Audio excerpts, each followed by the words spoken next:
malam Bapak Ibu semua yang sudah bergabung bersama Perhimpunan Inti Jabar malam ini.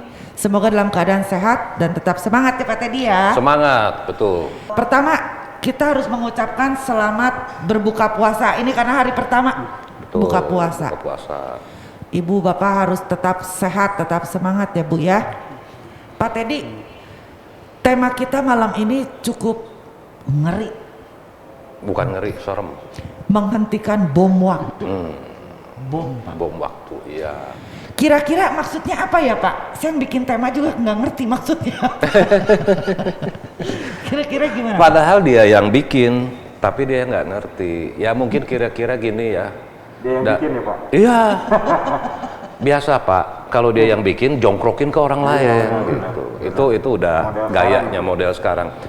Jadi kira-kira mungkin begini, dalam masa pandemi ini semua industri juga terpengaruh ya. Terlebih industri pariwisata yang dimana semua transportasi ataupun lintas negara, lintas daerah itu kendala. Apalagi lintas negara ya sangat-sangat terkendala gitu. Jadi boro-boro orang mau datang untuk berpariwisata, datang berkunjung ke saudara, datang berkunjung ke orang sakit pun susah ya. Nah, dalam arti ini bisa bom waktu itu sama dengan kolaps gitu semua ya pariwisata. Gitu. Tapi sebetulnya kalau ngomong kolaps kan bukan hanya pariwisata ya Pak ya. Ya betul. Bisnis memang. lain pun terkena imbasnya. Betul memang. Pak, kan sekarang tuh bener nggak? Saya juga nggak tahu karena saya tuh baca di berita. Mudik sekarang sudah tidak boleh. Tidak boleh. Kira-kira itu akan mempengaruhi bisnis pariwisata nggak Pak? Kalau angkutan jelas. Jelas angkutan. Nah kalau sama bisnis pariwisatanya sendiri kira-kira menurut Bapak ada Pariwisata itu sebetulnya luas mungkin ya. Jadi bukan hanya travel agent, bukan hanya tiket pesawat, hotel dan lain-lain sebagainya, tetapi juga termasuk mungkin restoran, kuliner ya. Ya. Karena kalau misalnya contohnya Bandung saja. Bandung bisa disebut kota pariwisata ya. Betul. Orang Jakarta dan di mana-mana. Begitu orang Jakarta tidak masuk, itu semua yang namanya restoran, yang namanya tempat makan sepi. Babak belur ya. Babak belur. Jadi pengaruhnya sangat-sangat besar menurut saya. Nah, malam ini kita akan kupas tuntas mengenai bagaimana cara menghentikan bom waktu supaya bisnis pariwisata ini dapat kembali normal dan kembali sehat. Malam ini akan dipandu langsung oleh Pak Teddy sebagai moderator dan Pak Erwin W. Haris juga sebagai moderator, dan nanti ada Pak Budi Yanto Tamu kita malam Ardiansyah. ini, tamu kita malam ini dengan berbangga sekali kita bisa mengundang Pak Budi sebagai Ketua Asita Jawa Barat. Ya Pak Budi ya, Ketua selamat DPD malam. Asita Jawa Barat. Ya. Untuk waktu silakan saya serahkan kepada moderator. Oke, terima kasih Bu Beneta. Selamat malam, salam kebangsaan ya. Salam kebangsaan. Nah, malam ini tema kita agak berbeda dengan yang lalu-lalu. Yang lalu-lalu tuh lebih ke arah kesehatan dan lain sebagainya. Tema kita malam ini adalah tema mengenai pariwisata. Pariwisata sendiri di Indonesia sebetulnya itu tujuan pariwisata ya Pak Budi ya, tujuan pariwisata dari mancanegara ya. Nah, selama pandemi ini Pak, 1 tahun terakhir ini itu, sebelumnya saya ingin tanya Pak, di Jawa Barat anggota Asita tuh ada berapa Pak? Di Jawa Barat sendiri itu kurang lebih kita ada sekitar 750. 750 perusahaan. Ya. Anggotanya perusahaan ya? Perusahaan ya, 750. Nah, dalam 1 tahun terakhir ini berarti mereka vakum Pak? Hampir dikatakan vakum. Vakum ya. Nah, 700 perusahaan, satu perusahaan anggap saja 10 karyawan Pak, berarti 7.000 karyawan nganggur Pak ya. Betul. Biasa. Belum ya. Efeknya ke yang lain-lainnya, hotel dan lain sebagainya. Multiply efeknya. Multiple effect ya, oke. Nah sekarang jadi kegiatannya bagaimana Pak? para anggota ini?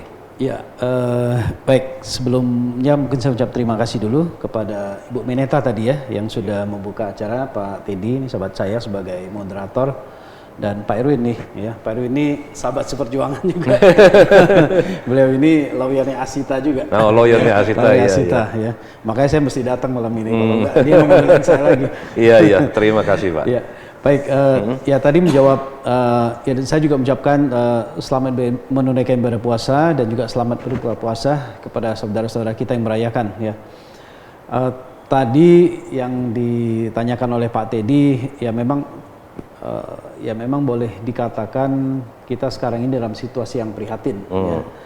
Dari bulan Maret tahun lalu, ya sejak COVID ini masuk ke Indonesia, ya. Ini memang menjadi satu hal yang sangat luar biasa bagi kita semua ya. Sebenarnya pada tahun 2020 lalu, Januari dan Februari ya, seperti biasanya tiap tahun Januari Februari sebenarnya memang masuk low season. Low season ya. Masuk low season. Jadi sebenarnya dari Januari dan Februari ini sudah sepi. Biasanya mulai naik lagi itu di bulan Maret dan April. Tetapi justru pada bulan Maret tersebut masuklah COVID ya. Sehingga mulai timbul gonjang-ganjing dan sebagainya. Otomatis juga itu mengurangi kegiatan orang untuk berwisata ya. Kemudian tambah lagi April dan sebagainya. Jadi boleh dikatakan kalau kita bicara tahun 2020 saja, sebenarnya 12 bulan ya, kawan-kawan yang di Biro Perjalanan ya, ini terdampak. Ya, terdampak. Jadi bukan 10 bulan tapi 12 bulan. 12 bulan ya. Ditambah lagi sekarang ini sudah bulan April ya. Tambah 3 bulan berarti otomatis kurang lebih sudah sekitar 15 bulan. 15 bulan, ya, 15 Pak, bulan terdampak. Nah, tadi Pak Teddy menanyakan seperti apa kawan-kawan saat ini ya. Pada saat awalnya mungkin masih ada sedikit ya kegiatan-kegiatan yang bisa kita laksanakan, tapi makin ke sini memang hampir tidak ada ya. Saya mau cerita dulu bahwa di bulan April ya, di bulan April setelah 1 bulan COVID itu diumumkan, di bulan April ini, di bulan April tahun 2020 boleh dikatakan semua travel agent sudah mulai menutup diri dulu karena tidak ada kegiatan ya. Mulai dilakukan WFH ya. Bulan Mei setelah Lebaran waktu itu juga ya, masih belum ada perkembangan, sehingga banyak juga perusahaan-perusahaan yang sudah mulai melakukan rasionalisasi ya, ataupun PHK ya. Sebagian ada yang merumahkan untuk sementara karyawan. Jadi memang kebijakannya beda-beda ya. Ada yang WFH, ada yang merumahkan ya, sama juga ya. Kemudian ada yang kemudian mem-PHK ya. Ada juga yang pending ya sistemnya. Nah, kemudian setelah itu kawan-kawan ini sudah mulai banyak juga yang alih usaha. Alih usaha ya. Alih usaha. Yang penting sudah survive ya. Yang penting survive dulu sampai bulan-bulan kalau tidak salah bulan September Oktober ada sedikit progres memang ya, karena mungkin kejenuhan orang sudah terlalu banyak lockdown dan sebagainya ya. Ada sedikit kegiatan pariwisata mulai muncul di September Oktober ya, tapi tidak terlalu banyak dan tidak terlalu menyentuh kawan-kawan atau teman-teman yang di Biro Perjalanan Wisata ya. Karena yang terjadi waktu itu adalah road trip ya. Jadi orang biasanya masuk langsung menggunakan kendaraan sendiri, mereka mengunjungi objek wisata, langsung ke hotel, itu pun kalau mereka menginap dan makan di restoran ya. Jadi tidak melalui Biro Perjalanan ya, jadi sekali lagi dapatnya juga minim kita ya.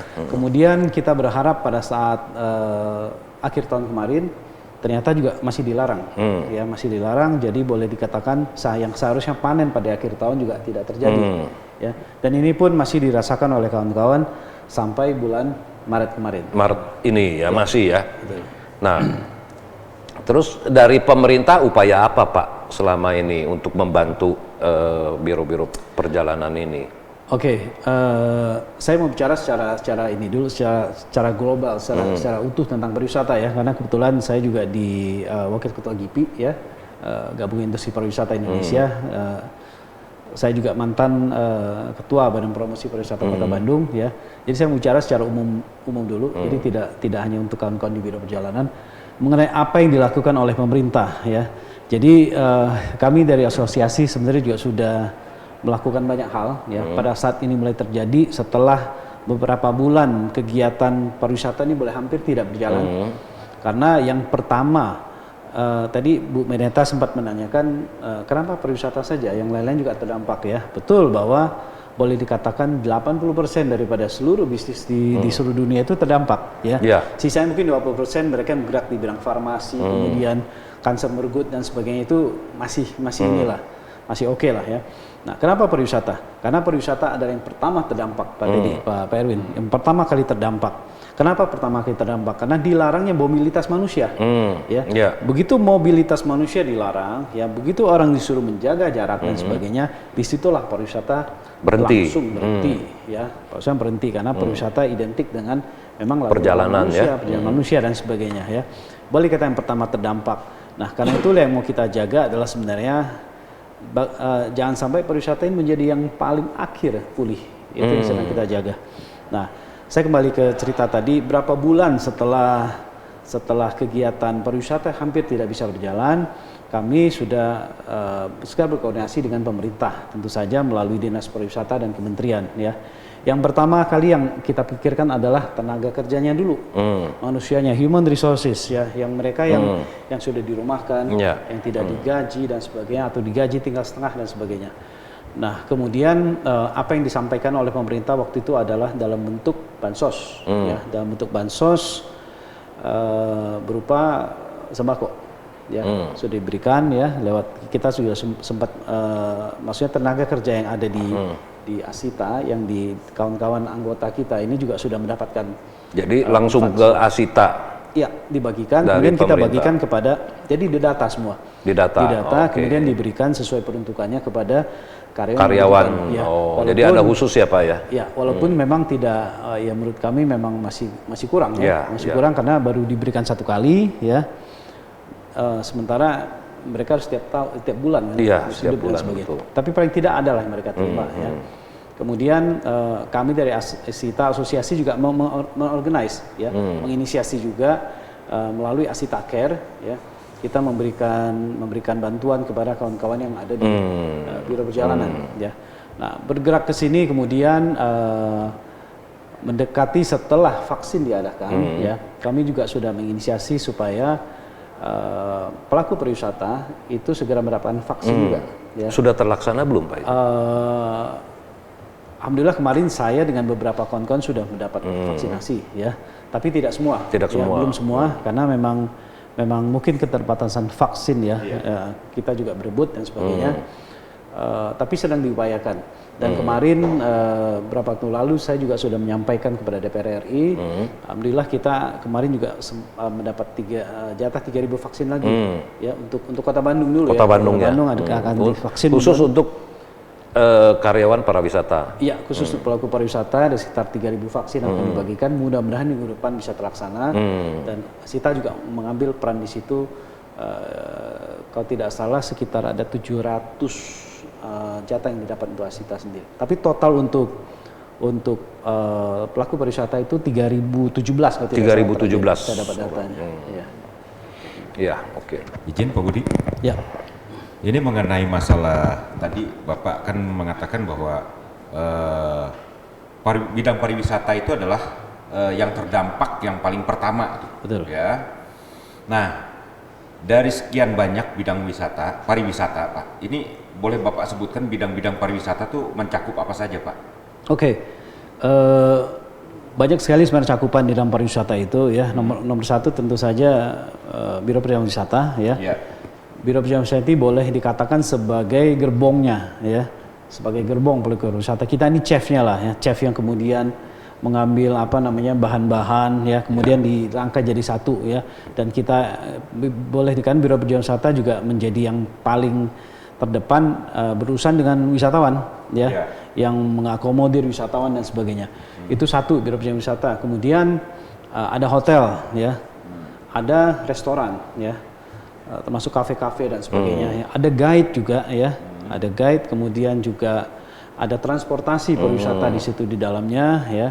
Kemudian juga ada termasuk di dalamnya yang saya bilang multi-fly effect tadi, termasuk para pelaku seni kreatif di dalamnya. Ya. Pelaku seni kreatif itu seperti mereka yang menjual handicraft, souvenir ya. dan sebagainya ya.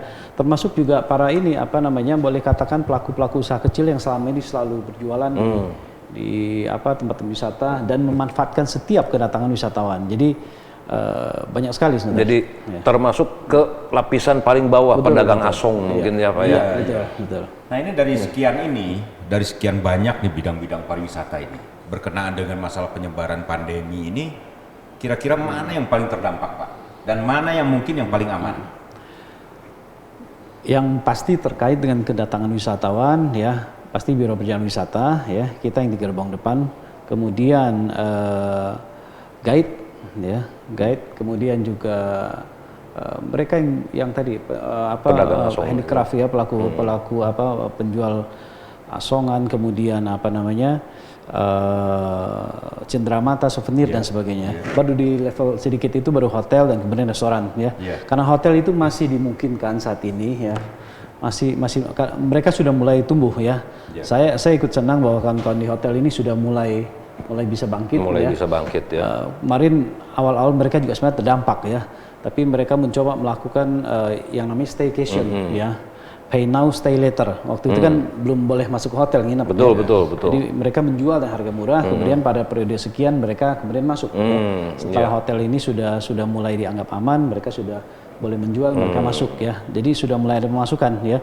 Termasuk kegiatan-kegiatan rapat untuk hotel-hotel di bintang 3, 4 dan 5 itu sudah mulai ada. Pak ya. Sudah mulai ya. Jadi mereka sudah gerak, termasuk restoran juga sudah mulai naik karena ada itu tadi road trip ya.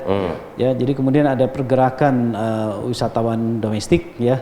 Ini membuat kawan-kawan di hotel dan restoran sudah mulai bangkit ya. Jadi mereka pada posisi sudah mulai agak aman sekarang ya. Itu mulai agak aman setelah WFH dibuka gitu. Ya, jadi kemarin pemerintah juga sudah menginisiasi untuk membuat satu sertifikasi yang dinamakan CHSE. Ya, CHSE itu C-nya itu cleanliness ya, kebersihan, kemudian H-nya itu health ya, kesehatan, kemudian S-nya itu safety ya, keamanan, dan E-nya itu environment ya, sustainable. Jadi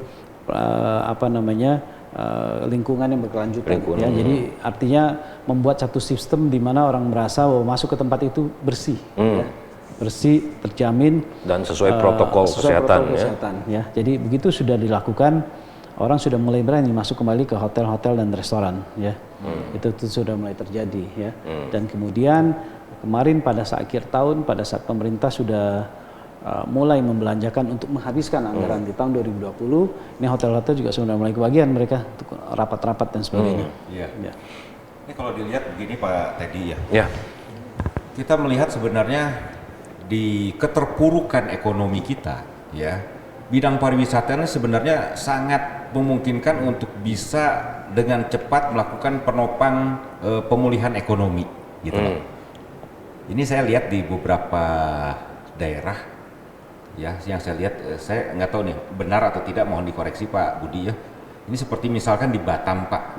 Di Batam itu bahkan kepala daerah tuh sudah menyatakan bahwa daerahnya aman dan silakan memulai. Bahkan dia juga sempat menyampaikan bahwa tidak ada kata lain, pemulihan yang paling pertama, pemulihan ekonomi yang perlu dilakukan itu adalah melalui jalur pariwisata. Di pandangan Pak Budi gimana Pak? Ya, memang betul bahwa sebenarnya tanda bangkitnya suatu perekonomian di satu negara pun daerah memang bisa dinilai dari kegiatan dari pariwisata itu sendiri ya.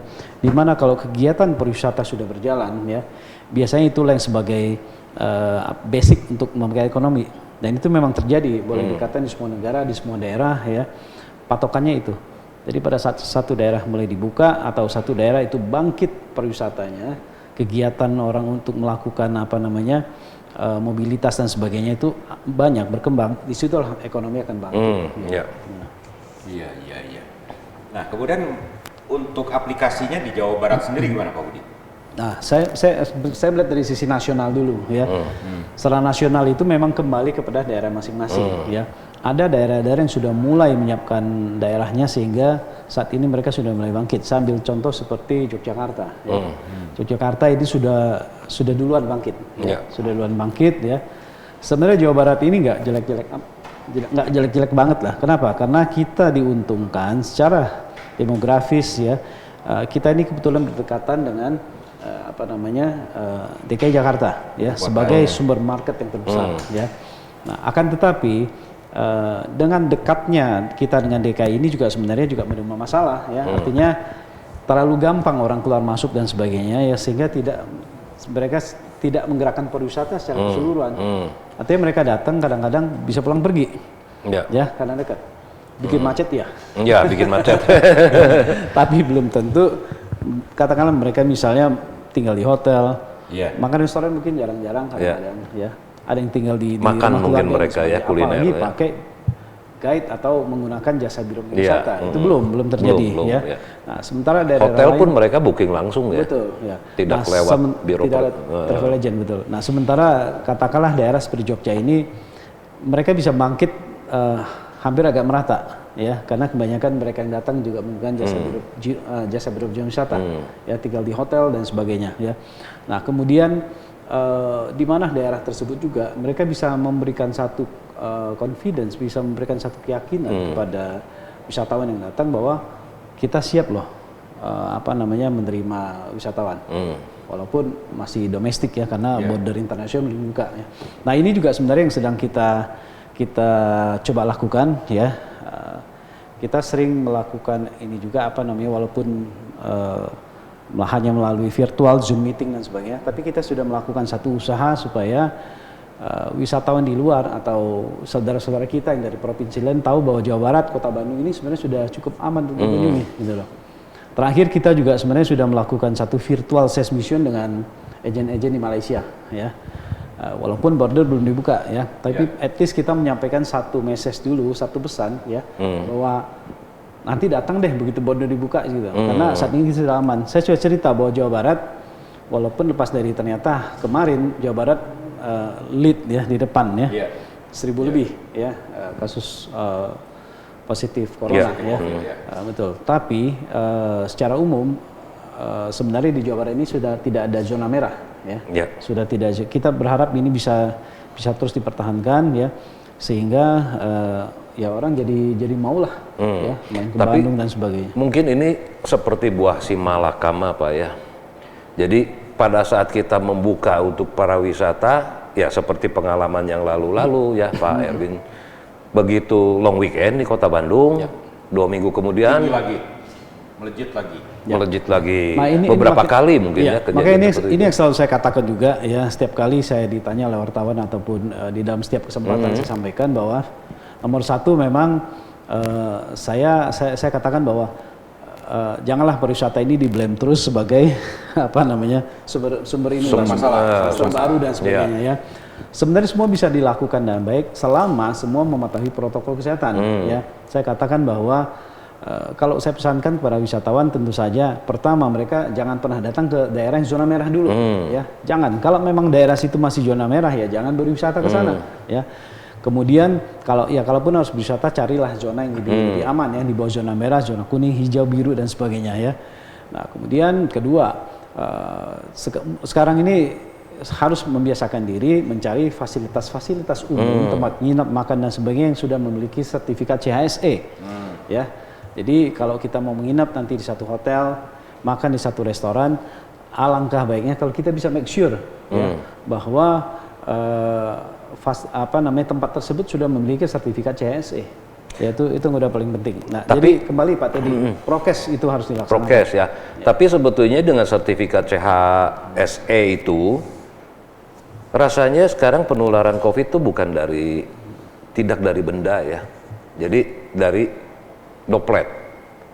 Jadi walaupun dia ada sertifikat CHSE, tapi kalau orang berkerumun di situ dengan tidak mengindahkan prokes, tetap saja penularan itu akan ada, Pak. Ya. Jadi sebenarnya gini, apa yang di dalam konsep CHSE itu sebenarnya juga termaktub di dalamnya masalah ini juga masalah kapasitas. Ya. Kapasitas. Jadi hotel itu tidak diperbolehkan menerima kapasitas lebih dari 50%, ya 50%. Walaupun ya saya harus jujur juga katakan kadang-kadang di lapangan banyak pelanggaran juga, ya. Saya kebetulan masuk di Satgas juga, Pak.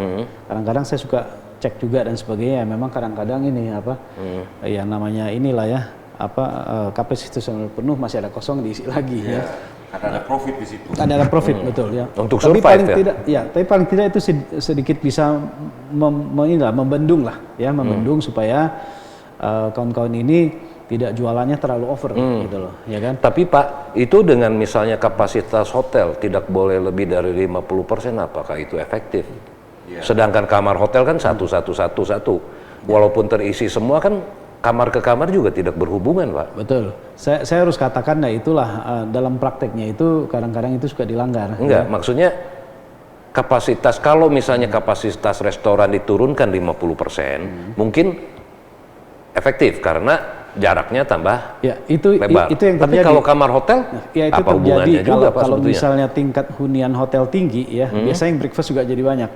Yang Iya, makan juga betul. jadi sehingga ngumpul ya. Nah, apa yang dilakukan oleh hotel saat ini adalah ada yang melakukan mereka breakfast di hotel, di kamar. Di kamar, iya. Jadi di serve di kamar. Kedua, kalaupun restoran dibuka, biasanya mereka akan memperluas restorannya ke dalam ruang-ruangan dan outdoor sebagainya, ya, outdoor. keluar. Kemudian biasanya diambilkan makanannya. Jadi sehingga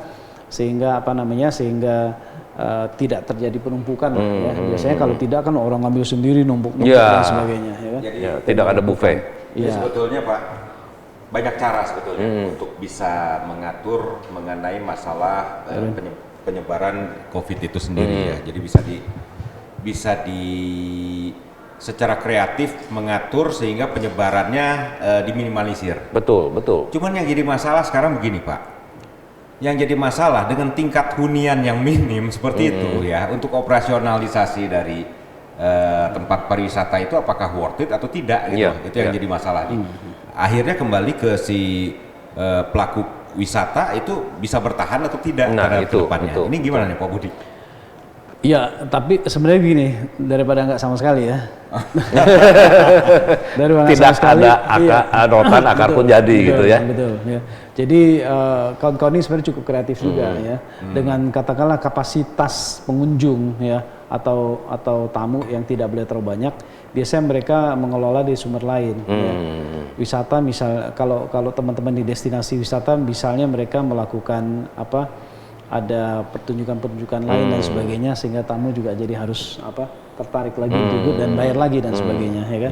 Kemudian ataukah ditambah fasilitas lain seperti misalnya kendaraan warawiri di mana harus bayar dan sebagainya, itu kan ya, sumber pemasukan lah. Ya, artinya sekreatif mungkin mereka masih bisa mengelola ya. Tapi sekali ya yang kasihan itu kawan-kawan di biro perjalanan ya.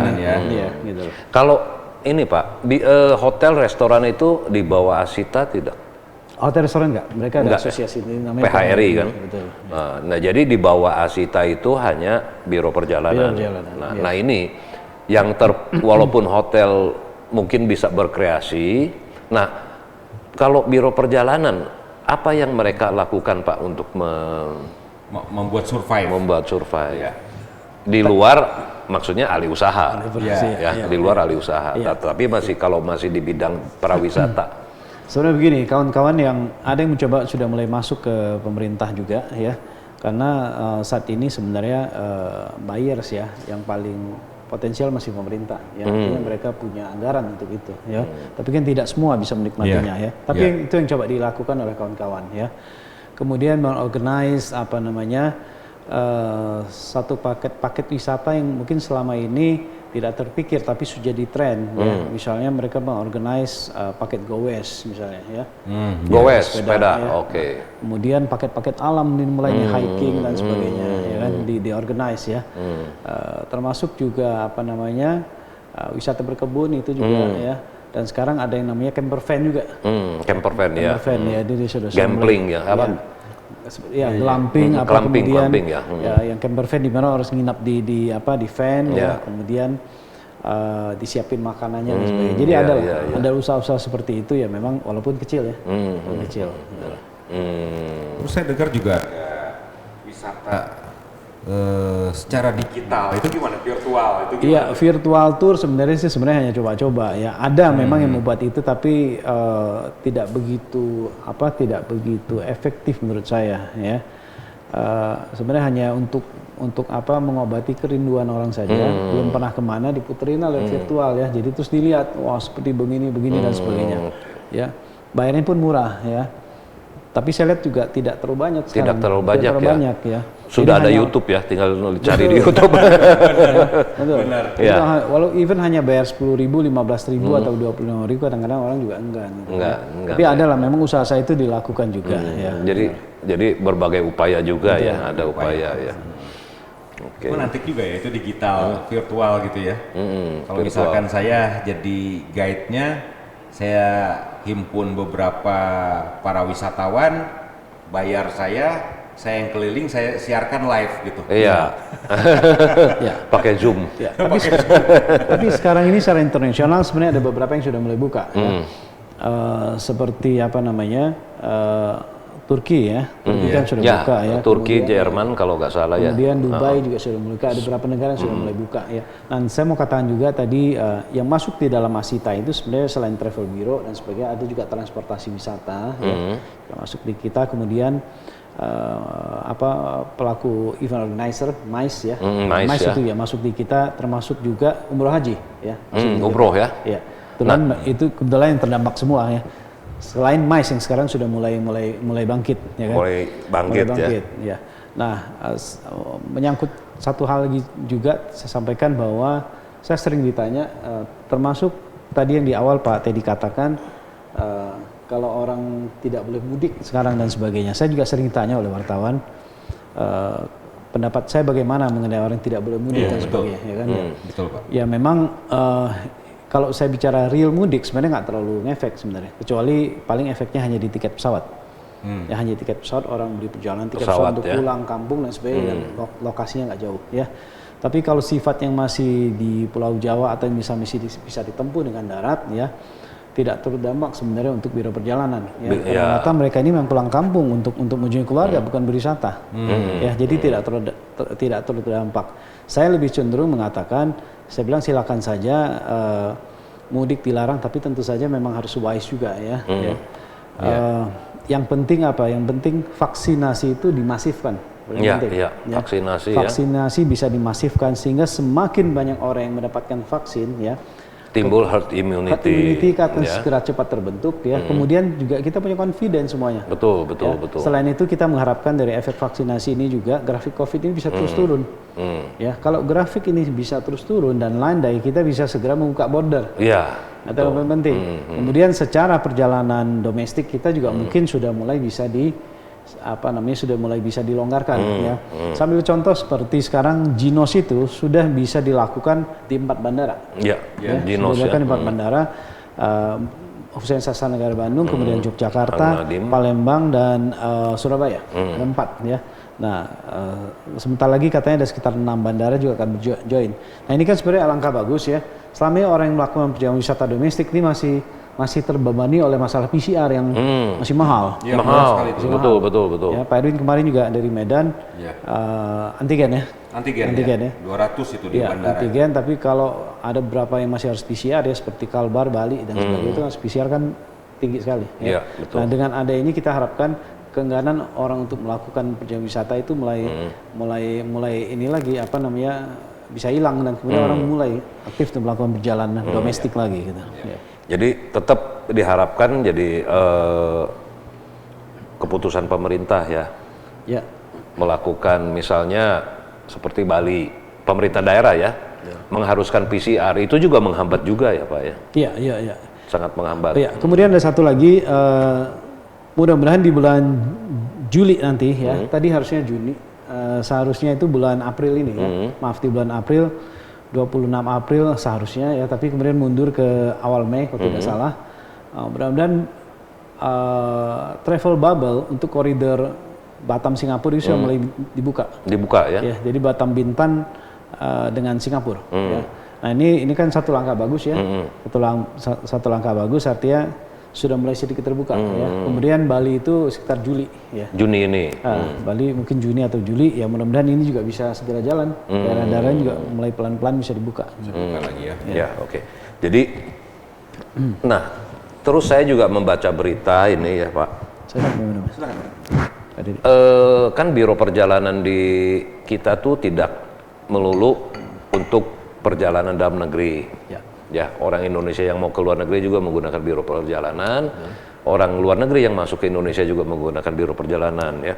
Nah, ini saya dengar Arab Saudi pernah membuka umroh untuk para jemaah dari Indonesia pada saat 2021 ya 4 Januari, tetapi ditutup lagi Pak. Iya, betul. Ya, nah kalau misalnya dibuka ditutup ini, apakah biro perjalanan yang khusus melayani umroh itu berpengaruh Pak? Kadang-kadang kan mungkin mereka sudah terima uang, taunya ditutup dan lain sebagainya, bagaimana Pak ini? Ya itu pasti ya, pasti Pak Didi, pasti terpengaruh. Sama seperti waktu pertama kali tahun 2020, secara total Arab Saudi itu ditutup. Ya. Itu banyak sekali teman-teman yang mengalami kerugian. Ya. Kerugian dalam arti begini, ada yang mereka yang sudah, memang uangnya mungkin tidak hilang karena itu sifatnya nasional. Ya. Artinya tidak hilang secara semua lah ya. Ya. Tapi paling tidak duitnya kan tertahan, ya. Betul. Duitnya tertahan, duitnya sudah di-store ke muasasah yang ada di Arab Saudi, ya. Kemudian kan tidak bisa tarik balik. Sementara nasabah juga, mungkin customer juga ada yang minta uangnya balik, ya. Nah itu. Ya, ada juga yang nitip memang, ya. Tapi ya artinya secara bisnis memang itu merugikan, ya. Nah, kemudian sama seperti yang terjadi pada saat itu juga sebenarnya yang lebih parah adalah pada saat ditutup itu masih banyak jemaah kita yang ada di sana, ya, sehingga mereka itu mengalami kesulitan juga untuk dipulangkan karena harus melakukan pemeriksaan dan sebagainya, ya. Kemudian juga ada beberapa customer yang sudah standby di bandara, ya, mau berangkat di Jakarta, nggak bisa, dari daerah nggak bisa, dengan harapan untuk masih dibuka karena waktu itu kan semuanya masih serba tidak jelas, semua masih menunggu. Dan ini kan kos, diinapin di Jakarta, di apa dan sebagainya, ternyata nggak jalan-jalan juga, jadi banyak sekali kawan-kawan mengalami kerugian. Nah terkait yang terjadi baru kemarin juga memang ya memang itu sebenarnya sudah diantisipasi juga oleh kawan-kawan kita, ya. Jadi itu sebenarnya customer lama yang tidak diberangkatkan lagi, ya kan. Memang tidak ada pengeluaran biaya-biaya lagi, ya, karena kebanyakan kawan-kawan kita ini sudah menaruh uang di sana, ya, sisa dari tamu-tamu yang kemarin tidak jadi berangkat kan. Tapi secara mental kemudian secara itu kan sebenarnya cukup ini ya, cukup memukul juga ya, memukul dan ya banyak kecewa lah ya. Nah tentu saja ya kita berharap sih ini segera inilah saya dengar saya dengar membuka lagi nih. Kalau mungkin kecewa daripada customer jelas Pak ya. Nah masalahnya kalau customer dia sudah store ke biro perjalanan dan biro perjalanan ini sudah setor misalnya ke agen yang di Arab Saudi, ternyata ini uangnya tidak bisa kembali. Nah itu menjadi tanggung jawab siapa itu? Nah menjadi tanggung jawab siapa itu ya, Pak? Itu yang saya katakan bahwa ada sebagian besar yang sudah membayar kepada muasasah di Arab Saudi, ya. Biasanya sih tidak hilang, ya. Kalau memang dia dapat yang terjamin, ya, seharusnya tidak hilang, seharusnya karena kan memang digaranti juga oleh pemerintah Arab Saudi, ya. Tapi bisa saja hilang kalau misalnya agennya nakal juga bisa jadi, ya. Hilang ya. Nah, otomatis ya memang menjadi resiko daripada ini. Biro perjalanan ini. Di sini otomatis, ya. Jadi sudah jatuh ke timpa tangga Pak. Betul. Tapi untungnya saya lihat kelihatannya jemaah-jemaah yang di umroh haji ini banyak kan tidak mau tarik uangnya. Biarin aja lah. Yang penting saya tolong prioritaskan berangkat kalau ada lagi. Oh, jadi tetap masih mereka waiting. Iya, betul. Tunggu ya. Betul. Deposit saja. Deposit. Ya. Karena Tunggu. ibadah sifatnya, ya. Oke.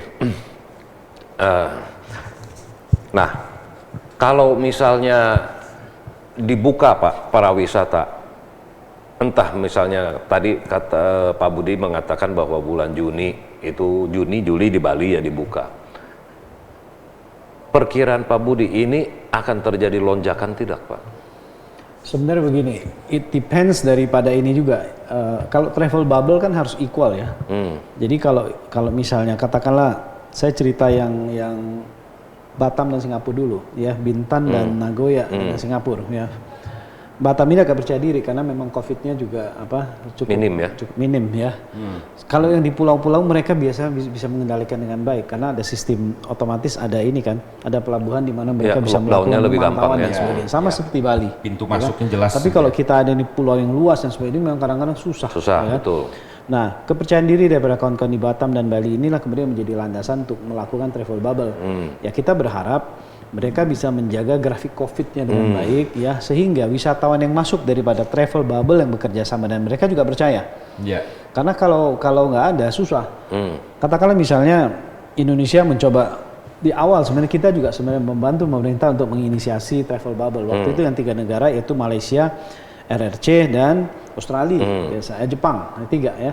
Tapi buyar semua. Ternyata kenapa? Karena COVID kita makin naik. Makin naik ya. Waktu itu ya. Makin naik. Sekarang ya, alhamdulillah sudah mulai ada tren penurunan. Tapi waktu itu kan makin naik. Kita yang mau, mereka yang nggak mau. Iya. Ya kan nggak jadi. Nggak jadi juga. Ya kan? Betul. Nggak jadi juga. Nah, kita harapkan yang di Batam ini, Batam Bintan dan juga Bali, mudah-mudahan mereka bisa menjaga grafik COVID-nya dengan baik, ya kan, sehingga travel bubble ini bisa dilakukan. Jadi rupanya gini, ya begini Pak Erwin ya, sepertinya apapun bidang usahanya tetap tergantung pada grafik COVID. Betul. Ya. Kita nggak bisa lepas. Nggak bisa lepas. Jadi ya untuk para pemirsa sekalian, tetap kita harus jaga prokes ya. 3M itu harus dijaga. Karena kunci daripada ekonomi apapun itu adanya di situ ya Pak Erwin ya. Iya betul, betul. Apalagi pariwisata yang langsung terdampak ini. Iya, sangat-sangat terdampak. Ini ada kawan saya juga nih, ini kawan saya dari SD ini. Bu Selena Seliatur. Halo, apa kabar? Kelihatan dari sini. Iya. Ahli usaha juga. Ahli usaha juga ya, sementara jualan bakso goreng, enak tuh bakso gorengnya, boleh dicoba. Saya sering tawarin. Sering ditawarin. Belum beli. Belum beli, enak Pak, itu enak sekali bakso gorengnya. Oke, kembali lagi. Pak Erwin, ada yang mau ditanyakan ke Pak Budi? Ini aja mungkin ya. Ini kira-kira sampai kapan ini bisa mulai, bukan mulai, sebenarnya sekarang sudah mulai lagi, tapi mungkin lebih tepatnya upaya apa yang bisa mungkin dilakukan oleh Asita sebagai salah satu organisasi pariwisata terbesar di Indonesia ini untuk bisa menanggulangi, dan yang paling utama itu adalah bagaimana bisa mendongkrak ekonomi anggotanya ya, berkenaan dengan situasi yang ada pada saat ini. Demikian Pak. Ya, jadi sebenarnya sih kemarin kita baru ini ya sebenarnya situasi ini baru kan buat kita semua, yang baru buat semua baru ya. Termasuk kita pun para ahli dan sebagainya itu juga hanya menduga-duga kemarin ya, termasuk para pelaku bisnis dan sebagainya. Di pariwisata pun sama. Di awal terjadi ini kita berharap situasi ini hanya 2 atau 3 bulan ya, sehingga semuanya aman. Pada waktu itu masih banyak perusahaan-perusahaan yang masih menjaga karyawannya dengan baik, termasuk saya. Jadi artinya masih diberikan gaji utuh dan sebagainya dan sebagainya. Karena dengan harapan 2-3 bulan selesai. Ternyata 1 tahun lebih ya. Juga, ya kan? Lebaran udah kedua nih sekarang. Udah kedua. Jadi kita waktu itu sudah mulai berpikir pada waktu itu orang sering bercerita tentang cerita bahwa ini COVID sampai tahun depan dan sebagainya. Saya bilang, aduh, apa nggak punah dunia rasanya kan ya? Tapi ternyata benar, memang sampai tahun depan ini, tahun depannya dari tahun 2020 sampai 2021 kan belum kelar juga sampai belum sekarang. Kelar juga. Ya kan? Nah, pada waktu itu kita berpikir kekuatan daripada pengusaha ini hanya sekitar 6 bulan. Ya, tapi ya itulah, mungkin saya nggak tahu ya, mungkin orang Indonesia ya kuat-kuat ya. Setelah 6 bulan di luar prediksi masih survive. Ya. Kemudian kita berharap sampai akhir tahun. Sampai akhir tahun artinya 2021 kita maunya setelah tank malam tahun baru ya, semua sudah normal lagi ya kan. Ternyata waktu itu belum beres juga. Belum beres juga, betul. Ya kan? Mulai mikir lagi. Nah, sekarang yang terakhir ini saya dengar kekuatan daripada kawan-kawan ini hanya sampai April. Ya, sampai April 2021. Kalau tidak ada memang akan terjadi PHK besar-besaran lagi, ya kan? Apalagi namanya THR sekarang udah susah dibayar. Banyak yang sudah mengatakan saya tidak sanggup bayar THR gitu loh. Dan harap gaji ke-13 sekarang ya. Betul. Jadi ini yang disebut bom waktu. Iya, ini disebut bom waktu. Nah, saya waktu, yang kemarin kami sudah menginisiasi, kemarin juga saya sudah mencoba beberapa kali diskusi dengan pemerintah untuk mendapatkan stimulus ya. Stimulus kepada pengusaha pariwisatanya sekarang, pelaku pariwisatanya. Jadi bukan nakernya lagi, tapi pengusaha. Karena kalau nggak dibantu pengusaha mati, nakernya juga mati. Ya kan, semua kan. Nah, kemarin di tahap 1 sebenarnya kawan-kawan di hotel dan restoran sudah dapat walaupun tidak semua. Nah, mudah-mudahan sekali lagi saya berdoa dijanjikan pada April ini, dan kemarin katanya sudah diparaf oleh DPR RI, sudah disetujui. Mudah-mudahan April ini stimulus tahap kedua ya untuk pariwisata turun lagi, termasuk biro perjalanan wisata. Ya, cuma memang sekali lagi mungkin tidak semua mendapatkannya ya, karena memang tergantung daripada ini lagi seberapa patuh kita membayar pajak. Nah, itu situ. betul. Berkaitan semua Pak. Ya, berkaitan semua, betul. Cuman ada bagusnya Pak, kita coba lempar barangkali ada yang mau bertanya. Nah, sementara belum ada ya. Nah, Pak Budi, ini kalau dilihat dari sejarah Pak, COVID ini mirip dengan flu Spanyol tahun 1818 ya. Flu Spanyol sendiri itu berlangsung selama 5 tahun Pak. Nah, kalau misalnya, ya amit-amit Pak, kalau misalnya COVID ini sampai ke tidak 5 tahun lah, sampai ke tahun 2020 masih tetap seperti itu, gimana Pak nasib Biro Perjalanan? Saya rasa pasti tenggelam, Pak. Pasti tenggelam, ya. Karena itu tadi, selama tidak ada pergerakan manusia untuk melakukan perjalanan wisata, ya, boleh dikatakan ya memang tidak ada aktivitas, ya, tidak ada aktivitas. Jadi tidak ada lagi perusahaan. Ya, paling tidak untuk sementara selama masih ada pandemi ini ya, berarti memang bisa tutup total. Tutup total ya. Ya. Nah, kalau kawan-kawan seperti hotel dan sebagainya, restoran dan sebagainya, kan mereka ada properti yang ya, artinya orang masih bisa nginap dan sebagainya, bisa makan di situ dan sebagainya kan. Tapi kalau kita ini kan boleh dibilang seperti middleman, jasa ya. Ya, yang menyambungkan. Ya. Tapi kalau tidak ada yang mau disambungkan, apa yang mau dikerjakan? Gitu. Nah, intinya seperti itu. Untuk menaikkan para wisata Pak sekarang ya, kan mulai ada titik-titik terang untuk hidup Pak. Nah, harapan dari Asita terhadap pemerintah apa Pak? Ya. Mendukung supaya ini tuh dipercepat gitu. Yang pertama itu tadi tentu saja memang harus ada, saya membaginya dalam dua waktu itu ya, yaitu masa survival dan masa recovery. Mudah-mudahan tebakan saya tidak salah, tahun 2020 kemarin kita anggap sebagai tahun survival ya, di mana orang harus survive dengan kondisi yang terjadi ya. Nah, makanya itulah mereka harus dibantu dengan bansos ya, dengan bantuan baik itu BLT ataupun sembako dan sebagainya ya, secara utuh. Pak Teddy ya, Pak Erwin tidak disunat. Ya. Ya, itu harus dibagikan ya. Nah, kemudian di masa recovery ini ya,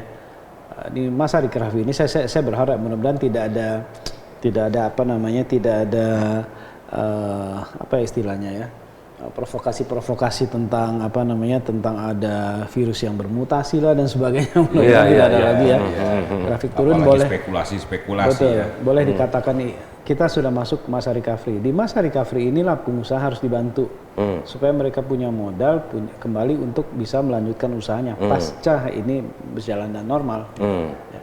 Ini yang kita harapkan sebenarnya, tidak lebih dari itulah. Kalau masalah-masalahnya seperti relaksasi dan sebagainya, kalau bagi saya sudah tidak begitu menarik ya. Kemarin-kemarin itu kan pernah diberikan relaksasi pajak dan sebagainya, walaupun pelaksananya tidak seperti itu. Sampai sekarang kita masih bayar kok. Kalau ada transaksi kita masih bayar pajak PPN 1% ya. PPh 25 kita masih bayar ya. PPh 23 dan sebagainya masih bayar. Masih bayar ya. Tapi masih, walaupun ada diskonnya dan sebagainya. Tapi PPN kan tetap ya. Kemudian masalah relaksasi untuk kawan-kawan yang yang di transportasi itu juga sama. Masih tetap bayar. Masih. Jadi justru ini menjadi kendala. Pajak kendaraan juga tetap masih dibayar kan, ya? Betul. Jadi yang sebenarnya yang ditangguhkan adalah cicilan pokoknya. Iya. Jadi mereka membayar bunga. Jadi kan sebenarnya malah memperpanjang ininya, memperpanjang masa cicilannya dan malah bayar bunga. Ini yang sebenarnya dikomplain. Jadi harusnya kan sebenarnya bunga yang ditekan serendah mungkin. Iya, ya kan? bunga ditekan ya. Artinya atau sama periode tersebut janganlah ditarik bunga lagi dan sebagainya. Nah ini yang sebenarnya tidak terjadi ya. Kalau Iya. di atas itu kelihatannya manis sekali semuanya. Tapi Sampai faktanya turun di bawah, lapangan sudah beda. sudah beda. Iya, ya. jadi sekarang ini relaksasi menurut saya sudah tidak menarik. Tidak menarik, Tidak ya. menarik ya. Dan sebenarnya lebih condong sekarang ya memang mau tidak mau pemerintah harus membantu. Apapun caranya lah, entar dia cetak uang dan sebagainya. Kita tidak paham, tapi paling tidak memang harus dibantu saat ini. Nah, ini saya ada sedikit pemikiran, Pak, karena saya juga bukan orang travel, tetapi mungkin, apakah memungkinkan misalnya, sekarang begini, Pak, kan sekarang hotel banyak yang diskon, Pak. Ya, saya mendengar dari kawan saya di Bali, katanya yang tadinya per kamarnya 17 juta, sekarang tinggal 5 juta, yang tadinya 3 juta tinggal 750.000. Nah, ini kenapa tidak dimanfaatkan oleh biro-biro perjalanan, Pak? Jadi dibikin satu paket. Maksudnya paketnya begini, ya small group ya, 5 orang, 10 orang. Oke, paket ini tuh sudah termasuk PCR, sudah termasuk ini, itu, termasuk nginep di hotel, yang pasti menarik kan Pak? Yang tadinya 17 juta, Betul. yang 5 star diamond, sekarang tinggal 5 juta, pasti menarik. Kenapa tidak melakukan hal seperti ini Pak? Sebenarnya ada juga yang sudah melakukan itu ya. Cuma itu sangat tergantung kolaborasi dari ini. Antara hotel dengan travel agentnya ya, sama pelaku pariwisata lah. Saya selalu katakan kepada kawan-kawan lain yang termasuk di hotel dan restoran, sebenarnya saatnya untuk kita sama-sama membantu. Iya, saling bantu Pak ya. Jadi jangan misalnya begini, kadang-kadang kan mereka jualan sendiri. Mereka jualan sendiri, jadi travel agent juga gak dapat apa-apa. Iya. Ya. Contoh misalnya ya, Pak Teddy bilang tinggal 15 juta misalnya, katakanlah yang 30 juta di tinggal 15 juta. 15 juta itu mereka offer ke customer. Iya. Ya, di offer ke travel agent juga 15 juta. Jadi gimana kita jualnya misalnya? Nah, itu ya Jadi itu kan yang harusnya jadi sistem pola kerjasama seperti itu harusnya dikembalikan lagi. belum juga jualnya lewat Traveloka atau Nah website dulu ya. dulu itu sebenarnya ya mungkin zaman sebelum ada OTA lah dan sebagainya. Travel agent ini boleh dibilang tulang punggungnya hotel juga, ya. Selama Iya, ini betul, karena kita betul. dulu, Booking, zaman dulu memang bagus sekali ya. Ya. Jadi travel agent itu kadang-kadang bisa dapat diskon sampai 40 sampai 60%. Ya, 40 sampai 60% ada harga publish. Kemudian si travel agent kadang-kadang hanya meng-up sedikit kan untuk biaya operasional. Dan Iya, sebagainya. iya. Jadi Harus artinya hidup tamu juga. membeli di travel itu jauh lebih murah kalau mereka langsung. Langsung ke Ya, cuma ya itu tadi dengan kemajuan teknologi saat ini mereka banyak menjual langsung dan sebagainya. Kadang-kadang memang ada apa ya istilahnya efek yang tidak bagus juga sekarang. Ya itu yang terjadi, itu yang terjadi Pak Teddy. Jadi memang artinya harus ini juga harus mulai dilakukan. Harus mulai ya. Ya. Jadi artinya memang harus ditata secara komprehensif dan Harus ditata, ada, betul. Komunikasi yang baik ini antar pelaku travel agent ini ya, baik Ya. dengan transportnya, terus kemudian juga dengan hotelnya. Betul. Itu kelihatannya harus diatur sedemikian rupa sehingga ada hubungan yang simbiosis Betul. mutualisme di situ. Jadi tata niaganya itu harus diperbaiki. Nah, ya, itu Pak. ya itu yang paling penting saya rasa ya. Misalnya PHRI dengan Asita. Nah itu ada satu Ada kerjasama perjanjian khusus. ya. Walaupun mereka jual di website misalnya lebih murah 30%, ya travel agent 40% kasihlah misalnya. 40%, ya sama-sama hidup lah istilahnya kan. Betul. Toh di website juga tidak bisa promosi bagaimana amat. Iya. Travel agent biasanya kalau saya pribadi Pak, saya lebih suka, saya mau ke tempat ini sekian hari, tolong diatur semuanya. Iya, betul. Di sana sudah ada yang jemput, Iya. hotel sudah disediakan, bahkan check-in pun sudah ada yang Iya, check-in kan. Betul. Ya kalau kita mau berwisata gitu. betul. Nah, saya rasa yang seperti ini harusnya pemerintah membuat satu regulasi mungkin Pak ya. Iya. Perlu ya Pak Budi? Pemerintah membuat regulasi atau itu memang kreativitas dari Sebenarnya bisa berupa himbauan lah ya, bisa berupa himbauan. Sisanya memang kita harus harus mengeduket masyarakat, ya, mengedukasi masyarakat supaya mereka tahu lebih nyaman begitu loh. Apalagi yang milenial kadang-kadang kan mereka boleh dikatakan seperti istilah backpacker dan sebagainya. Iya. Ya sebenarnya kadang-kadang kalau dihitung-hitung nggak lebih murah juga sebenarnya. Nggak lebih murah, betul. Mereka beli hotel, beli ini dan sebagainya, tapi spendingnya akhirnya sama aja, gitu Iya, kan? iya. Karena banyak biaya tidak terduga di lapangan, gitu. Saya pernah sering berapa kali berangkat secara pribadi, saya jalan sendiri, saya ajak berapa kawan-kawan gitu loh, ya kan. Begitu dia turun di bandara ya, di luar negeri ya, di apa dan sebagainya sudah jemput, dia kaget gitu loh. Ya kan? Wah, enaknya pergi sama kamu ya. Walaupun kita sama-sama bayar, masuk saya juga bayar, tapi kan saya mengerens ya. Saya kalau pergi sini nggak pernah begini, saya harus cari apa hotel dan sebagainya. Cari taksi, cari hotel, iya, cari bis. Saya cari harus di bandar begitu turun, saya harus cari taksi untuk kemana dan sebagainya. Jadi kan tiba udah ada yang jemput dan sebagainya. Dan nanti bilang nggak mahal juga kan kemarin saya bayar, nanti begitu. Artinya sama gitu. Jadi mungkin biaya sama, cuman ada effort lebih kalau misalkan backpacker itu. Betul. Nah, itu yang mesti jiwa petualang. Iya. Jiwa petualang. Itu yang nggak bisa dibayarnya. Ya. Tapi saya rasa mungkin yang ini Pak, yang tadi antara Asita dengan PHRI ya, untuk regulasi bahwa dijual di website dengan di harga terhadap travel agent itu harus berbeda ya. Harus dijalin kalau misalkan connectingnya antar mitra mungkin diberikan supporting harga yang lebih kompetitif gitu loh. Betul. Gitu ya. Betul. Nah, termasuk menyangkut pemerintah, siapa tahu di antara audiens juga ada orang pemerintah dan sebagainya juga ya, mudah-mudahan saya sampaikan, termasuk kemarin saya sudah menyampaikan kepada DPR RI dan juga kementerian juga bahwa saat ini yang perlu sekali lagi dilakukan pemerintah sebagai orang yang sering melakukan pembelanjaan ya kan? Nah, sekarang kan didorong untuk pembelanjaan di wisata supaya bisa hidup kan. Jadi pembelanjaannya itu juga harus dilakukan melalui travel agent. Jangan langsung kepada supplier. Kenapa? Supaya terjadi multiply effect. Kalau diberikan langsung, misalnya katakan pembelanjaan mereka ingin hotel, beli ke hotel ya, kemudian perlu transportnya dia bayar langsung ke transport, itu tidak terjadi multiply effect. Kita harapkan bisa dibelanjakan lewat travel agent sehingga terjadi itu tadi multiply effect. Jadi kalau travel agent kan membagi lagi kepada hotel, bagi-bagi lagi ke restoran, membagi lagi ke transport, membagi ke guide dan sebagainya, sehingga semua kebagian gitu. Dan belum tentu lebih mahal. Lebih murah justru. Malah lebih murah gitu. Betul. Oke, ini ada yang bertanya Pak Suherman Chandra. Pak Suherman. Persyaratan apa saja yang harus dipenuhi dan benefit apa yang didapat bila perusahaan tour and travel menjadi anggota Asita, Pak? Nah, silakan Pak Budi. Ya, persyaratan sebenarnya yang paling penting nomor satu bahwa mereka itu memiliki legalitas, itu saja. Ya, jadi karena kita ini memang asosiasi yang resmi ya, mitra pemerintah, jadi memang anggotanya itu yang merupakan perusahaan ya, itu harus memiliki sekarang itu disebutnya TDUP ya, tanda usaha daftar pariwisata. Jadi harus punya legalitas. Ya. Kemudian persyaratan lain saya rasa sama, kalau sudah punya TDUP kan berarti kan dia sudah punya akte, sudah punya pengesahan Kumham dan sebagainya, baru bisa harus berbadan hukum ya? Berbadan hukum. Ya, sebenarnya sekarang diperbolehkan berbadan usaha juga boleh seperti CV. Iya. Ya, soalnya ada tren baru juga di Undang-Undang Omnibus Law itu ada PT perorangan sekarang. PT perorangan. Tapi saya sarankan memang karena itu tadi yang Pak Edwin bilang bahwa sekarang ada PT perorangan, bisa urus sendiri dan sebagainya. Jadi lebih baik PT, karena PT kan misalkan antara harta dengan pribadi dengan perusahaan. Cuma yang kasihan notaris juga ya, kalau PT ini akta bisa dibikin ini ya. Nggak perlu notaris.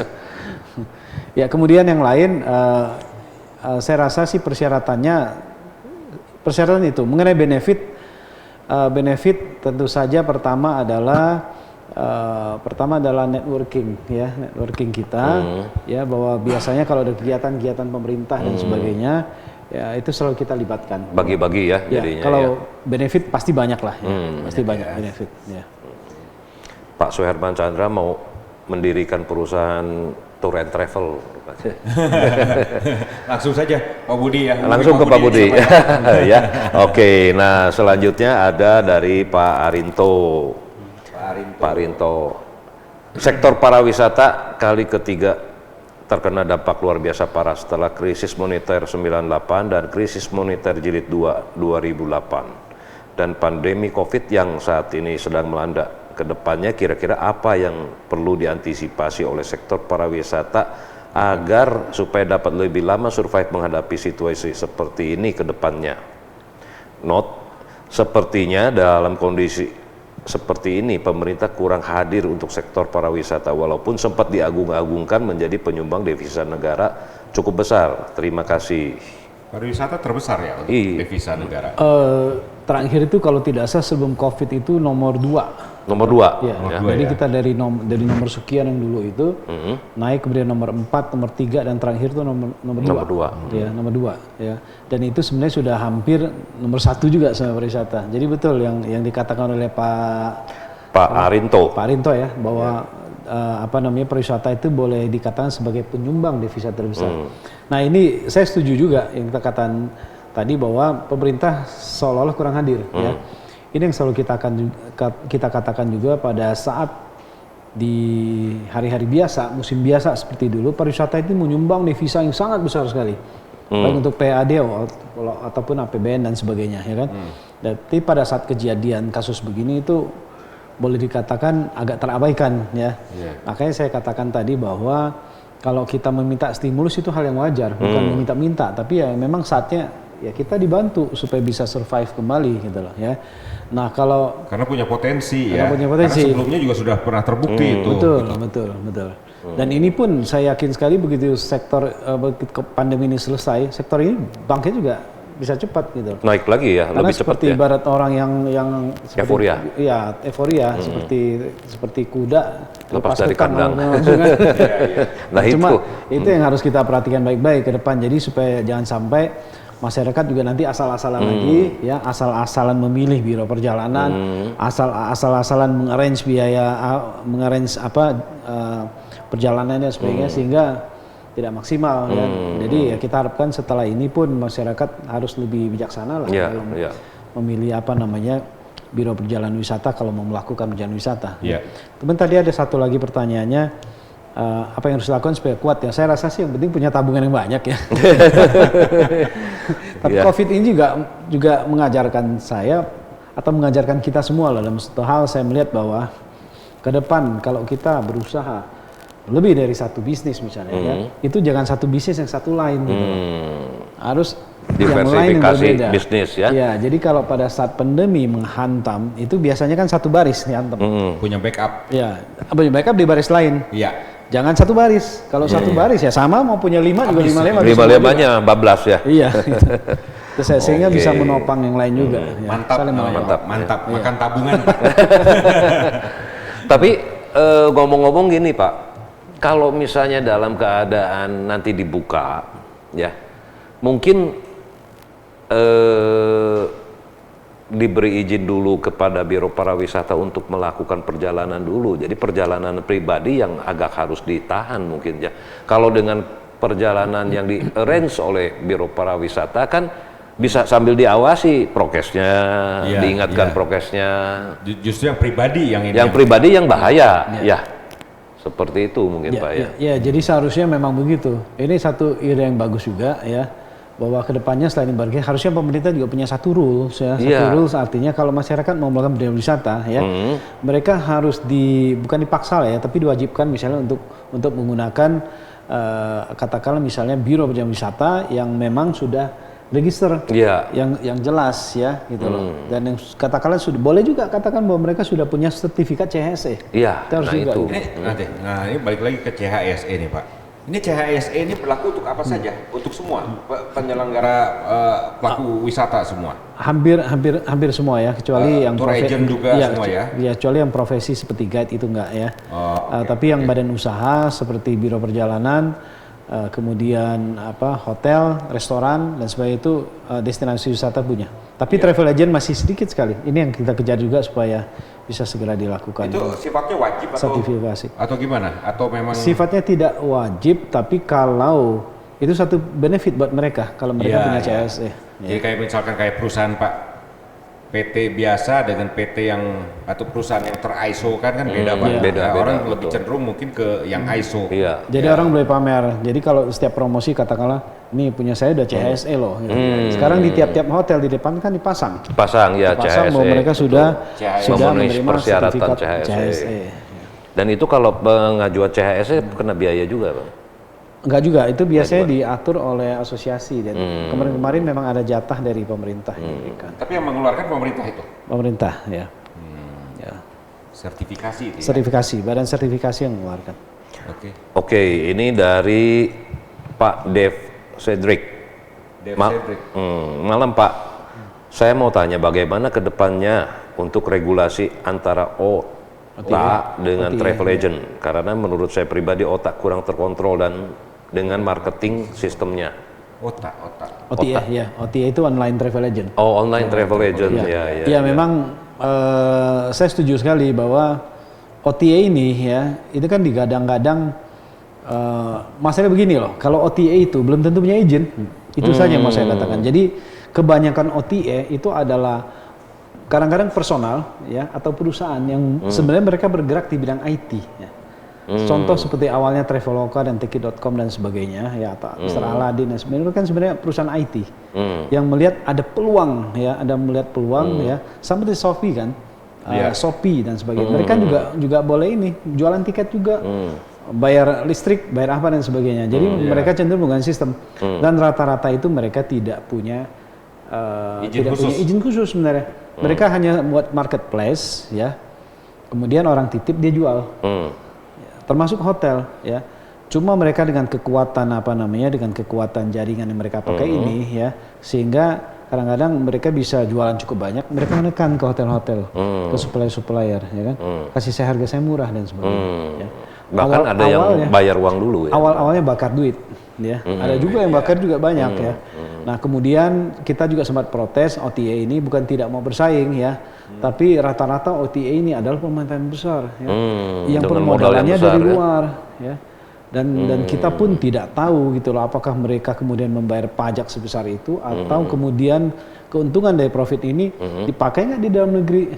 Kalau dibayar ke luar negeri ya ini kelihatannya pemerintah juga harus turun tangan juga. Ini harus turun tangan, betul Pak. Ya, ini nggak bisa oleh hanya sekedar dari organisasi tour and travel semacam Asita saja, ataupun ini dari pengusaha itu sendiri, apalagi dari pengusaha itu sendiri. Jadi ini kelihatannya mesti turun tangan dari pemerintah itu ya Pak ya. Sekarang ini saya dengar kalau tidak salah pemerintah juga sudah menetapkan pajak, memang ada pajak OTA yang cukup besar juga. Cukup besar. Tapi saya rasa yang paling penting bukan pajaknya saja, tapi sistem jualan mereka seperti Pak bilang tadi, sistem marketingnya itu harus terkontrol. Iya. Ya. Harus ada batasan-batasan. Iya. Pertama kan kadang-kadang merusak pasar. Ya. Terus kedua ya kita nggak tahu lah ininya merusak pasar, kemudian juga menekan-nekan kepada supplier juga. Ya ketiga outcome dia dari keuntungannya itu kemana, itu yang nggak jelas. Apa yang membuat Pak Budi mungkin melihat hal ini bukan sesuatu yang terlalu dikhawatirkan? Apa yang spesifik yang dimiliki oleh tour and travel konvensional dengan yang OTA ini Pak? Jadi sebenarnya begini, dibilang tidak mengganggu ya, sebenarnya sangat mengganggu juga OTA ini. OTA ini menjadi masalah kita sebelum COVID. Jadi banyak penjualan itu menurun ya, yang kita sebut dengan convention travel agent (CTA) ya, sejak hadirnya OTA. Kemudian sekarang ditambah COVID. Jadi masalah yang berkelanjutan terus. Ya kan? Jadi OTA masalah buat kita. Masalah ya Pak ya? Masalah. Yang kita harapkan sebenarnya ada fair treatment lah dari pemerintah ya. Kemudian juga harus ada sedikit keberpihakan terhadap travel agent biasa ya, yang rata-rata itu UMKM. Jelas harus berpihak pemerintah. Yang jelas mereka harus berpihak. Nggak bisa bermain seimbang. Ya, saya kadang mengatakan begini, lebih baik kita membesarkan 1.000.000 perusahaan-perusahaan kecil, usaha-usaha kecil, daripada kita membesarkan satu raksasa. Betul. Dan balik lagi kepada tenaga kerja yang diserap. Iya. Ya. 750 anggota, satu travel agent 10, 7.500. Betul. Ini tenaga kerja. Kalau ini hanya satu saja. Nah, ini jadi balik lagi Pak Budi yang tadi saya katakan, kenapa pemerintah tuh tidak membuat satu regulasi antara, ya jadi penengah lah antara PHRI dengan Asita. Oke, PHRI boleh menjual kepada OTA ya, dengan harga misalnya 30%. Tetapi untuk ke biro perjalanan non-online itu 40% gitu Pak. Jadi biar ini juga hidup. Ya sebenarnya ini sudah masalah komitmen ya Pak? Iya, pernah kita persoalkan juga ya, memang itu tadi komitmen susah dijaga kadang-kadang. Terus kedua kadang-kadang memang mereka melihat dari support lah dari ini ya. Ya. Kita akui bahwa di tiket ataupun di hotel ya peran daripada OTA ini lumayan besar sekarang. Besar sekali ya. Dulu itu kan sebenarnya hanya sekitar 20-30% ya, tapi kan naik terus. Ya apalagi sejak ada COVID ini ya sebenarnya ya, di mana orang lebih cenderung menggunakan online ya. Jadi pasti ada kenaikan ini lagi. Iya. Mungkin juga kalau perusahaan OTA mereka berani membayar di muka Pak terhadap hotel. Ya itu bakar uang Pak ini. Nah itu. Iya. Jadi dia berspekulasi, Iya. pesan sekian, book sekian room gitu dengan jual harga yang soalnya. semurah-murahnya. Tapi saya dengar juga sebenarnya beberapa hotel ya, atau banyak hotel yang sudah mulai agak ini juga, boleh dikatakan gerah ya. Iya, iya. Karena itu tadi mereka ditekan sekali harganya. Tekan sekali ya, Tekan betul. sekali harganya. Tapi pada saat COVID begini, mereka juga butuh uang, tariklah aja dulu gitu. Iya betul. Ya memang ini Buah si malakama ya. buah malakama. Sistem onlineisasi ini pasti akan mempengaruhi terhadap masalah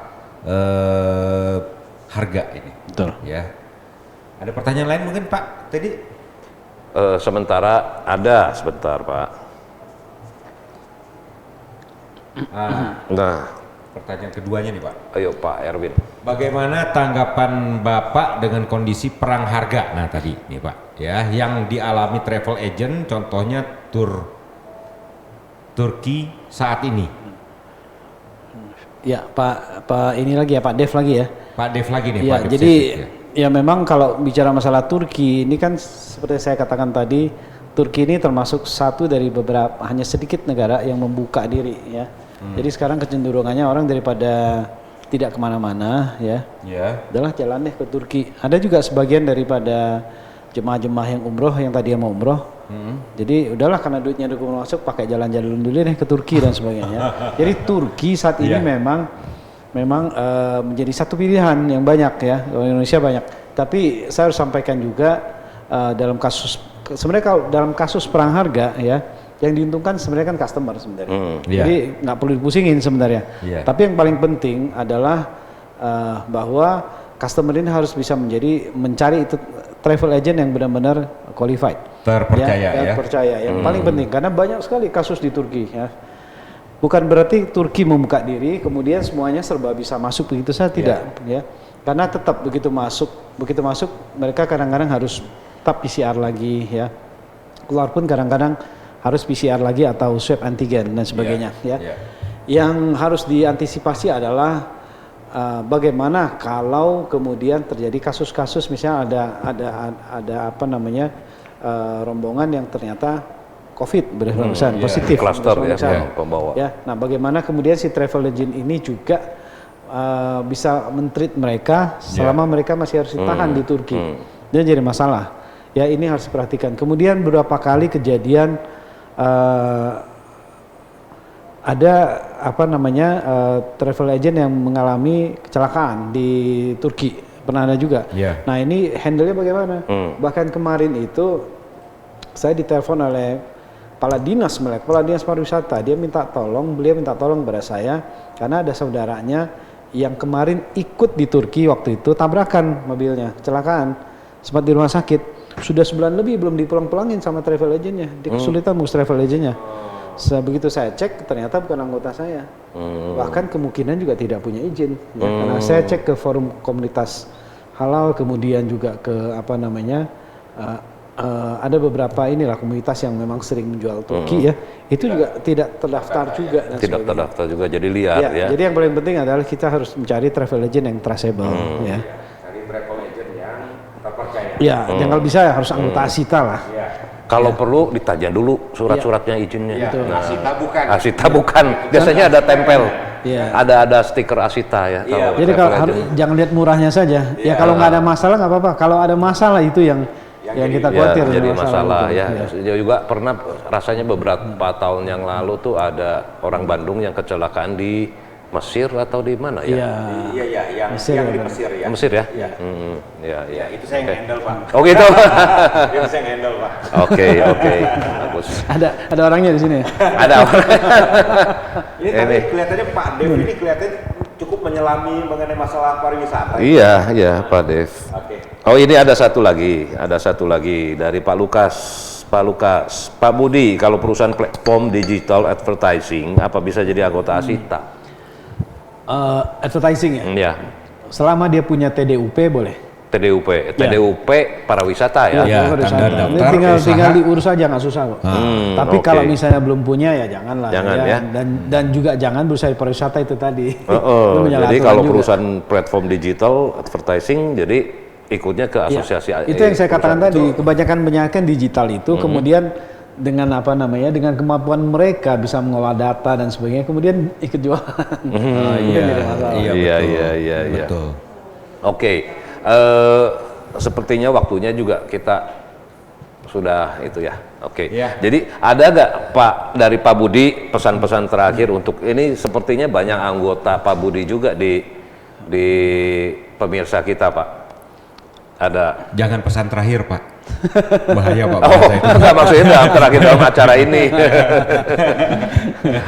Oke, baik. Saya rasa pertama kalau memang banyak juga anggota-anggota saya yang ikut di sini, pertama saya mau tetap menumbuhkan optimisme, ya, optimisme karena segala sesuatu pasti ada ujungnya. Pasti ada ujungnya, Kita sama-sama berdoa saja supaya situasi bisa segera berakhir, ya. Jadi makanya kalau kita bicara itu, saya selalu bilang gini, kalau kita jangan di tengah-tengah pandemi, jangan nanti kita di tengah-tengah terus gitu loh. Saya menyebutnya di ujung pandemi. Di ujung pandemi. Jadi tidak ada badai yang tidak berlalu, iya, Pak ya. Badai pasti berlalu, Badai pasti ya. berlalu. Mudah-mudahan kita bisa, kalau kita bisa melewati ini, ya pasti nanti akan terasa sekali nikmatnya. Ya. Mudah-mudahan kita harus memperkuat ya. Nah kemudian untuk teman-teman yang lain. Saya harapkan pertama tentu saja itu tadi seperti yang kita sudah bicarakan, mudah-mudahan kedepannya kalau ingin melakukan perjalanan wisata ya pergunakanlah biro perjalanan wisata ya, dan Yang sekali yang harus terpercaya trustable dan ya, terdaftar, dan bisa ya. anggota Asita dan situ jauh lebih baik ya. Kemudian tentu saja dengan memilih travel agent yang reliable dan sebagainya tentu saja akan bisa diatur perjalanan semenarik mungkin ya, sebaik mungkin, seefisien mungkin, semurah mungkin dan sebagainya, tergantung permintaan semua bisa kita atur ya, dan tentu saja terjamin gitu loh. Terjamin lah, artinya ya amit-amit lah kita tidak mengharapkan apa-apa, tapi kalau misalnya ada kendala-kendala apapun di jalan itu paling tidak bisa tangani Jelas, dengan penanggung baik. jawabnya jelas. Ya. Betul. Dan kemudian dalam situasi pandemi ini ya memang kita harus tetap melakukan prokes dengan baik ya. Jadi silakan aja berwisata. Kalau sekarang ini baru bisa domestik, berwisata saja nggak apa-apa domestik, tapi tetap dengan prokes yang baik. Kemudian juga carilah tempat-tempat yang memang itu tadi, jangan zona merah. Jangan Cari zona merah, harus ya. lihat dulu daerah itu COVID-nya bagaimana dan sebagainya ya. Kemudian pakailah atau mintalah kepada travel agent Anda untuk mencari fasilitas-fasilitas yang memang sudah mendapatkan registrasi CHSE. CHSE ya, CHSE penting sekali ini. Jadi kalau Anda booking lewat ATO itu tidak ada dicantumkan CHSE atau tidaknya ya. Iya. Ya harus teliti mencari. Harus teliti mencari, daripada capek-capek mencari, lebih baik hubungi travel agent Ya, Manggana. saya sih ya memang ada yang senang kemudian dengan klub ini, kalau saya sih lebih senang datang ngobrol, telepon apa dan sebagainya sambil diskusi kan sebenarnya. Nah, ya, itu. Itu yang saya rasa Bahkan ini mungkin lebih buat di-create ya. ini buat milenial kalau ada di sini. Cobain dulu deh ya. Kayaknya nggak enak banget kalau segala sesuatu itu dibeli lewat sini ya. Kurang ada ininya, kurang ada sentuhannya. Coba sekali-sekali datang ke travel agent, ngobrol dan sebagainya, berbagi pengalaman saya mau seperti apa ya. Itu kadang-kadang beda beda sekali. Saya pernah ngalamin Pak. Jadi keluarga, hanya grup keluarga saja berwisata ke satu tempat, ke satu negara, 2 negara. Nah itu jadi private tour ya, maksudnya private tour itu enak banget Pak Erwin. Begitu datang sudah ada yang jemput ya, terus hotel sudah di check inin, kita tinggal masuk, besok pagi-pagi mau bangun jam berapa ya mulainya jam berapa, nggak dikejar-kejar waktu. Tinggal ngobrol aja sama tour guide-nya. Benar. Gitu, enak sekali ya. Oke, mungkin dari Pak Erwin ada. Saya kira itu saja. Mungkin bagi yang pertanyaannya belum terjawab, mungkin nanti bisa hubungi langsung dengan Pak Budi ya. Nomor teleponnya bisa tanya ke saya nanti atau ke panitia di sini ya. Ke inti nanti dicantumkan nomor telepon inti. Ya. Nah, Ya. terus kemudian juga karena waktunya memang terbatas, mungkin kita adakan lagi sesi yang lain lah ya Pak Budi ya untuk sementara ini dengan topik yang lain ya. dengan topik yang lain. Sementara ini dulu mungkin yang bisa kami sajikan. Yang penting mudah-mudahan bom waktunya tidak meledak. Nah, bom waktunya jangan bom meledak. waktunya tidak meledak. Meledak, Pak. Bom waktunya tapi bukan karena Iya. pilot, karena bangkrut, tetapi meledaknya booming, bagus. Iya. booming pariwisata bangkit pariwisatanya. kembali. Dan itu saya rasa akan terjadi, Pak. Saya tanyakan kepada teman saya, 11 dari 10 teman saya mengatakan nanti kalau buka saya langsung mau main. Nah, ini banyak sekali. Mereka sudah Artinya satu memang tahun- tingkat kejenuhannya udah tinggi sekali sudah nih, sangat tinggi, ya. sudah tingkat stresnya tingkat dewa, Pak. Tingkat Tuh. Jadi siap-siap saja travel Ya. agent untuk meledak momen nanti, ini ya. Meledak tapi bukan bom waktu yang mencelakakan, tapi bom waktu Bom yang waktu yang bawa berkah. membawa berkah. Oke ya. Oke. Jadi malam ini sampai di sini saja. Terima kasih untuk semua pemirsa yang setia mengikuti acara ini dari awal sampai akhir ya. Iya. Salam inti, salam kebangsaan. Salam kebangsaan. Pak Budi, kebangsaan. terima kasih banyak. Terima Budi, kasih, ya. Pak Terima Budi. kasih Terima sama-sama, kasih, Bu. sukses juga untuk Ya. inti ya Pak Teddy, Pak Erwin ya. Terima kasih.